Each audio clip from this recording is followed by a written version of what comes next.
UP की बरेली हिंसा के बाद हुई कार्रवाई के विरोध में बरेली जाने का ऐलान कर चुके कांग्रेस सांसद इमरान मसूद को प्रशासन ने हाउस अरेस्ट कर लिया है। सहारनपुर में कांग्रेस नेता इमरान मसूद के घर के बाहर भारी पुलिस बल की तैनाती है। इमरान मसूद ने आज बरेली जाने का ऐलान किया था, लेकिन उन्हें हाउस अरेस्ट कर लिया गया है। हमें तो यहाँ से ट्रेन से 2 ही लोग जा रहे थे हम, और ट्रेन से जा रहे थे। ट्रेन से जाने का प्रोग्राम था हमारा, तो कार से भी नहीं था, हम तो ट्रेन से जा रहे थे। 6:50 पे था तो और 6:50 पे जाना था, वहाँ डीआईजी साहब से और एडीजी साहब से मिलना, और 1:30 बजे की ट्रेन से वापसी भी साथ साथ थी। मुझे नहीं समझ में आया कि ना तो आप सरकार ने हालात क्या बना दिए कि आप अपनी नाकामियों को छिपाने के लिए ये तरह तरह के हथकंडे इस्तेमाल कर रहे हैं कि हमारे लिए कानून दूसरा होगा और दूसरों के लिए कानून दूसरा होगा।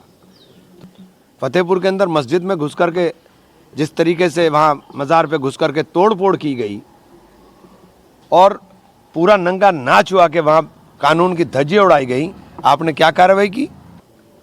आपने कोई कार्रवाई नहीं की कि मुजफ्फरनगर की सड़कों पर जो आपका चल रहा था, लेकिन आप पोस्टर लेकर के कोई लड़का खड़ा हो गया, आप हाथ पैर तोड़ दोगे।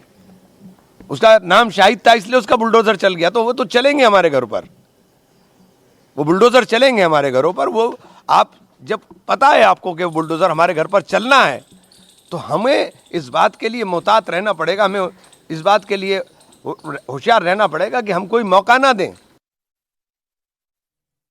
देश के अंदर 2 तरीके का कानून हो गया है, आपके मुसलमानों के लिए कुछ और है, दूसरों के लिए कुछ और है।